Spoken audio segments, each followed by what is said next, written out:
Hello there and welcome to the annual Fastmarkets Iron and Steel event here in Dubai. Now, I'm Georgia Tolley and I'm your host this week at the Live Lounge. We're right in the middle of the event here and we're very lucky because it means that we can grab the various sort of speakers and attendees as they come past our broadcast point and ask them a few questions, invite them to join us here on our sofas to do a deep dive into their industry and often their career path. And I'm particularly excited to welcome to this Live Lounge episode A.N. Venkat, who is Chief Executive Officer of Jazeera Steel. Now, A.N. Venkat brings over 30 years of diverse experience across the global steel industry. He's got deep expertise in the GCC, the Middle East, and also the Indian market. He's a graduate in metallurgy from IIT Roorkee. He's earned additional management qualifications from XLRI Jamshedpur. Throughout his career, he has proven his abilities in operations, marketing, sales, and commercial functions, with a unique talent for leading multicultural teams to achieve record-breaking results. Venkat has been part of a transformative growth from his time at Emirates Steel, where he played a key role in expanding their capacity, all the way through to his strategic leadership in Tata Steel and ArcelorMittal. Thank you so much for joining us, Venkat. We really appreciate your time. Thank you. Let's dive into some questions, because your career path really has spanned multiple roles, multiple regions. Can you take us back to where it sort of all began in many ways and walk us through what led to you seizing this role as CEO at Jazeera Steel? Thanks for encapsulating my resume so well. It all started in my alma mater, which used to be a college called University of Roorkee. It's got renamed to IIT Roorkee.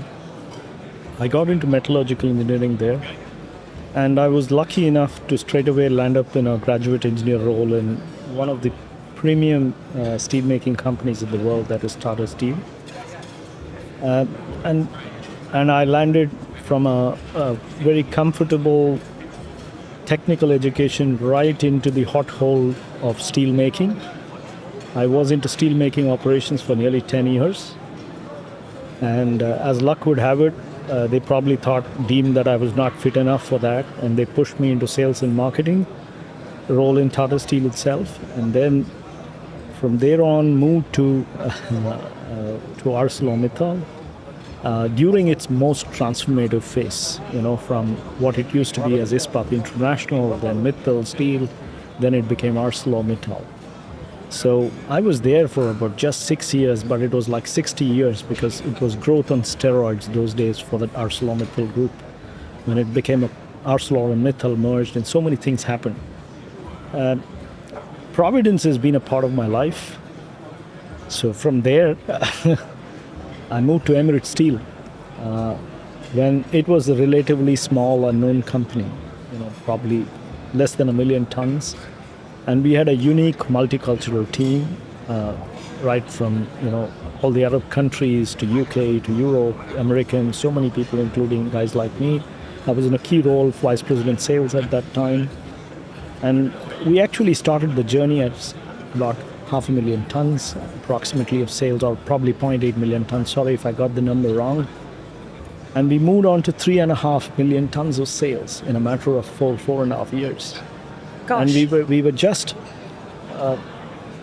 producing rebars and selling a little bit of wire rods. From that, we moved on to sections, heavy sections at that. We also developed sheet piles, DRI sales, so many things. Traveled all over the world to popularize an Emirati brand, which was not in vogue those days. People didn't even know. We're not even people in the US, even if you go into the Rust Belt in the US, wouldn't even know where Dubai was those days. I'm talking of times we're talking of 2011, 2012. Today everybody knows, it's commonplace. But that time, to go and popularize a brand from the Middle East for quality was a different game. So it was a wonderful experience. We had immense support from the current CEO, Saeed Al-Rumaiti. He was a great man. He was a young man with immense leadership qualities.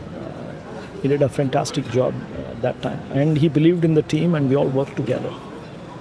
And from then on, moved on to Al Jazeera Steel in 2016. It's another wonderful journey. The last chapter is not yet written. When I write that, I will give you an interview again. Well, I look forward to that because already your journey sounds absolutely fascinating. You really have been at what feels like the center of the steel industry at one of the most exciting times for the sector. You spoke a lot there about team. You spoke a lot there about partnership. Yeah. Given your extensive background, what's the best piece of advice that you received early on that's sort of continued to see you through the rest of your career? The most important part for a leader, the advice which I got from my illustrious seniors, predecessors, was have a vision. Be consistent with that vision. Make your team members buy into that vision. Because unless you have your team along with you, that vision never works. You might not outwardly show it to them that you need all of them, but you have to make them aware that they are needed to move this forward. And this vision has to be in place in the most adverse circumstances. We made our vision for Jazeera in terms of the next 10 years in December 2020. Can you imagine that time when there was fear? There was no tomorrow. You wouldn't walk out of your house without 2 masks on your face. We didn't know if the vaccine was coming or not coming. There were so many rumors. We didn't know how the market was going to be. But we wrote a vision document and we said, this is what we're going to achieve. Even our own principal shareholder had a little bit of smile on her face saying, this guy has lost it. Probably. But she was also happy that somebody is thinking positive. But that came because the team thought that it is possible. And today we are making that possible by setting up our plant in Kizan, in Abu Dhabi. But that started in December 2020 when the world was a knot. I mean, that is extraordinary. At a time when people couldn't see past the next week, they were hiding lavatory roll in their homes because they were worried they were going to run out of that. You guys were planning a 10-year plan that involved massive expansion. And this is not something I'm cooking up here. It's a fact. In fact, I was showing it to my team members how we wrote it on scraps of paper and how that was translated into a presentation. But I'm still an old school guy. First, you need start to writing that. on paper. Yeah. Now I've shifted to writing on iPad. It's a little bit of a transformation, but still it's there. Still has to write by hand. Yeah, I approve of that. No, I approve of that. I think that the ideas flow faster through your hand, oddly enough. Okay, so in such a dynamic industry that you work in, and it really has been dynamic, particularly for you over the last 30 years, what would you say has been the most challenging obstacle you've encountered? I mean, we talked about COVID then, but maybe it wasn't that. I think COVID was the most challenging. Oh, was it? Yeah. It might be passé to say this. Every other challenge in the steel industry, dip in demand, volatility, everything aside, I think what threatened the fundamental fabric of our thought process was COVID. Yeah. When COVID happened, we had employees, we have expats from all over the place. We are in Oman, okay? And we have about 40 to 50% Omanis and the balance is expats. It's a good mix. It was extremely difficult. Forget motivate, even make people work in that atmosphere of fear. So the first thing which we had to do as a team was to take care of our people and put production and productivity behind. And those were the days when vaccinations were not available, this was not available, so our entire focus was in terms of taking care of the people. When we did that, and when the team felt that, yes, there are a bunch of guys who are trying to take care of us, and what they're saying is more based on facts and science, then the results started flowing through. I think even in the COVID year, we were profitable. Very few re-rolling mills can say that. And in fact, in 2021, we had the best ever profit in our 25-year history. We made, I think, 9.2 million Omani riyals, which is about 92 million dirhams. For a 500,000 ton plant, it's a huge amount of money, considering that we are a re-roller. We are not an integrated steel plant. The other challenge which we faced during that time, and it is becoming more accentuated now, is the huge volatility we faced, especially because of all the issues in COVID. First, the oil prices tanked, then they went up, then the freight rates went up. To manage that volatility was incredibly difficult. The only way we could do it was do it scientifically, use lean manufacturing and lean procurement processes. When I'm talking about lean manufacturing and lean procurement, something like demand-driven material resource planning, even though we have not mastered it, we are still trying to master such techniques. These are the objective techniques which helped us manage profitability. And taking care of people. I'm again telling this, I'm again emphasizing it. We are but a sum total of the parts of our team. I will repeat this throughout my conversation, but that's what it is. Okay. So facing those challenges at that time gave us of confidence that if we could do it in this time, we can do it in any time. Talking about change management, managing very, very difficult periods of time, you have really led many sort of large-scale transformations in past roles as well. How do you approach change in a way that sort of keeps people on board, brings them with you? You've talked about the team already quite a bit, but, it's that motivation that's tricky. Change management, I can tell you a few things which we changed. I mean, I don't want to name the companies. In one of the companies, we changed from having $1 billion dirhams of credit in the market overnight to what you call as secured payments. In other companies, in some of the other companies, I don't want to name and connect the companies, it would not be right. Some of the companies which were deeply manual in terms of operations, completely changing it to an automated process, the production automation systems with ERP at the background, thinking of adapting AI into it. All these are transformative changes in a setup which is very well ingrained. How do you do that? Again, it comes to making people buy into it. Change management is like a relay race. You set consistent goals for everybody, for the key members, and tell them these are the milestones and make them pass the baton at the relevant milestones. If each member of the team passes the baton without getting disqualified and does it at the right time, the whole process moves forward in a very nice way. Change management is not about doing something really exciting and showing it to the world that it's exciting. Incremental changes over a period of time result in huge changes over a larger period of time. But you need to know where are you and where do you want to reach, and make that milestone process in a very structured fashion. If you do that, you reach there. But doing change for the sake of change never works. You're really good at the big picture stuff. It's really interesting talking to you about management style and managing large teams. It's really fascinating to get that sense of how effective a leader you must be. What are, do you think, essential traits that a leader needs, not just in the steel industry, but across the board, especially in times of rapid change and growth? And I bring this up because we are about to enter at speed the fourth industrial revolution. We're already in it, ultimately. We're already in it. Yes. And I mean, every sector is going to have to deal with extraordinary, rapid alterations in the way they do business. I will break this into 3 or 4 parts, okay? There's something related to personality, something related to process, something related to certain things. For a leader, as a personality trait, he needs to be dependable, he needs to believe in himself, and he needs to believe in his team. And again, I repeat, a leader is as good as the sum total of his team. That's the best you can do.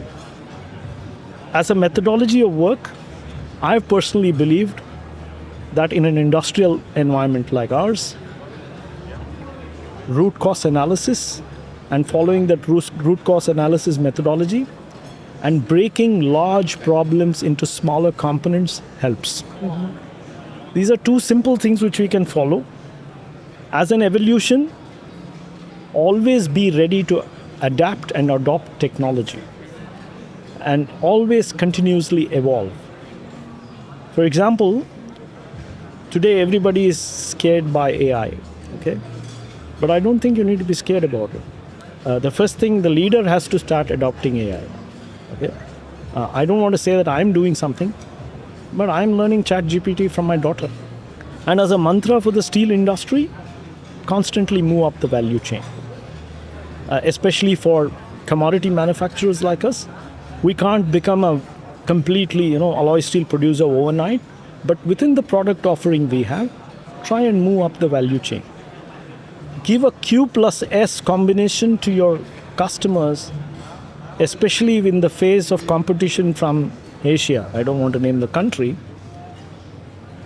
which they cannot refuse. When I say Q plus S, a quality plus service combination. So that people just can't refuse your offering. Meaning I give it in just in time, I give the quantity he wants, so that they are assured about what they get, they don't have the volatility impact. Okay. These are few of the things, there could be more, there could be less, but this is what I believe in. Okay, so the GCC, obviously a hotspot for growth and innovation. I mean, it really has been over the last couple of decades. Beyond these trends, what do you think that the industry needs to now focus on to sustain its momentum in such a competitive industry? Part of what I say will be cliche here, green steel focus. So I will not talk about it. There are 100 people talking about it. That's going to be important. I don't think you're going to get a premium immediately, but I think you will at least avoid a tax. Okay. That's important, of course. You will at least avoid a non-tariff barrier. Okay. Yeah. So there is a opportunity cost in this, which you have to weigh in when you do this. The other important thing, I already touched on it, adopt technology. You are working against certain areas of the world which are able to price products which is unbelievable. What is their system of costing? How do they arrive at that costing? I don't know. We know what are the costs in the GCC I'm talking about here. We have much higher costs because of various other reasons. We don't want to go into it. Therefore, if you have to be cost competitive with them, you have to be technologically far more enabled than them. Not in terms of equipment technology, but in terms of optimization.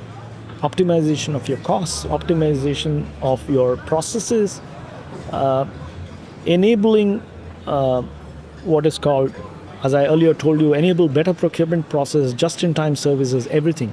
Your product service bundle has to be much better than the others.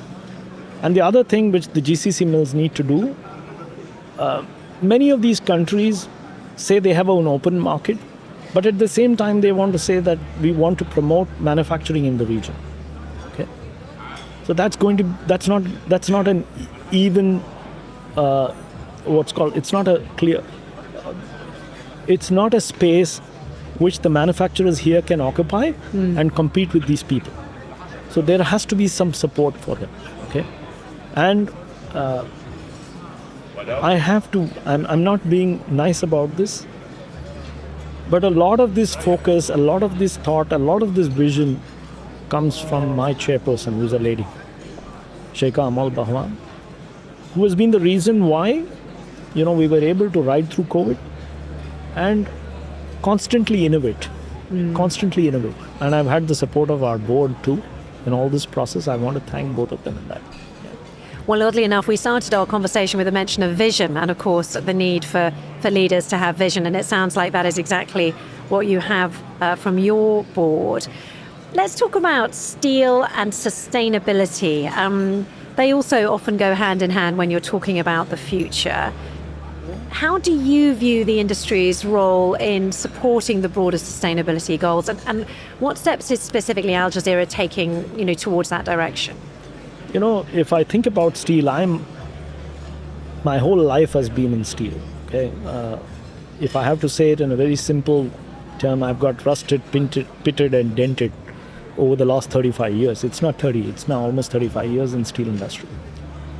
There was a wonderful advertisement which I saw in one of the large public sector companies in India many years back, which showed a small kid. In those days, they used to put these nappy pins Nowadays, it's all put with Velcro. Okay? And then they showed a huge tower next to it, in the background. So they say there's a bit of steel in everybody's life. Okay? That's how steel is. That's how inclusive and pervasive steel is. Today, if you look at steel as an industry contributes to about 8 to 10% of global greenhouse gases emission. But it's also plus 50% in terms of the materials used in the infrastructure business. So while we have a huge role in building everybody's life, even today, even though people talk of carbon fibers, people talk of this, but you're sitting in a normal chair with steel frame beneath it. Why? Because the strength to weight ratio, the cost to weight ratio of steel is unbeatable. It's simply unbeatable. Even aluminum cannot compete with it, even today. So what happens because of that? What is the other side, positive side of it? Steel is almost infinitely recyclable. So because it is infinitely recyclable, it's one of the best candidates to help you in your sustainability process. So sustainability is going to be a very important thing. This 8% or 10% needs to come down drastically if the world has to reach its climate objectives. Today, if you had been to such conferences about 5 years or 10 years back, nobody would have been talking of green steel. Today in this conference, in every corner of this place, everybody is talking green steel, whether they understand it or they don't understand it. So it's become an inherent part of the steel industry. Equipment manufacturers are talking about it. Suppliers are talking about it. The steel mills are talking about it. Everybody is talking about it.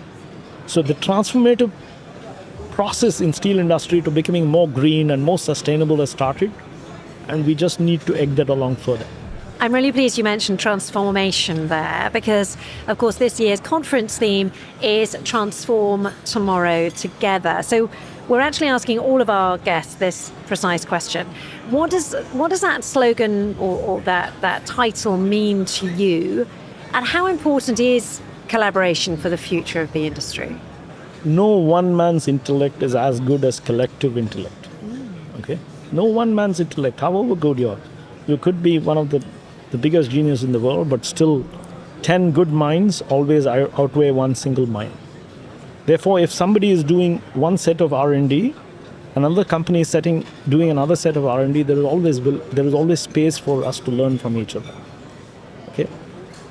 For example, if there is one kind of electric arc furnace technology done by, say, Daniel and something else done by, say, SNS, I'm just naming the names, or somebody else for that matter, any other manufacturer. I don't want to be here quoting somebody. But all of them could collectively contribute to transformation of the industry. Today, to be honest, steel industry is still thought of as a dirty industry from a carbon emission point of view, simply because there is a lot of technology which is still in use, which you just cannot replace because it's capex intensive. So there is a lot of collective R&D which has to go into it to transform existing steel plants and also build something which are future-proof. So in order to transform tomorrow, we need to work together, both internally within the company and outside. For example, you look at Jazeera Steel today. We have a plant in Oman which is almost 25 years old. I can't throw the baby out of the bathtub overnight. I need to transform the facilities there. How do I do that? I work with my team and say, okay, these are my objectives. This is my carbon footprint I want within the next 5 years. I need to transform. I need to work collectively, not only with my team members, but also with equipment suppliers, with my suppliers of raw materials, so that I reduce the carbon footprint. As far as our new plant in Kizad goes, I have a clean slate. I work with our equipment suppliers. I plan for the future. I mitigate risks in the future and say, okay, this is what I want to be in 5 years' time. This is what I see the market as, and this is what I'm going to be. And then work collectively with everybody in the system so that we reach that goal. Does that answer your question? It does. It does more clearly than we've had so far. I love this idea of shared R&D and the need for that shared facility. Wow, it's been absolutely fascinating speaking to you, Venkat. Thank you so much for sharing your time, thoughts, insights Really, really interesting. So thank you very much. And I'm sure our listeners here in the live lounge and our listeners later on will have found it just as interesting. You've got a round of applause. This is fantastic. This is the first time it's happened. These guys are working with me. They have to do that. You see that honesty? That is what we've had throughout this conversation, which is absolutely brilliant. And I'm sure, yes, all of our listeners will agree. It's been a great, great listen. Thank you to everyone listening now, our live lounge listeners, and whether you're here with us in person or tuning in later, make sure you subscribe so you don't miss any of the other episodes in this season. And you can also find our podcast, obviously, on Spotify, on Amazon, on YouTube, and also on Apple or wherever else you get your podcasts. And if you want to find out more about other events in the steel industry, make sure you head to the metals events section on our website, which is fastmarkets.com.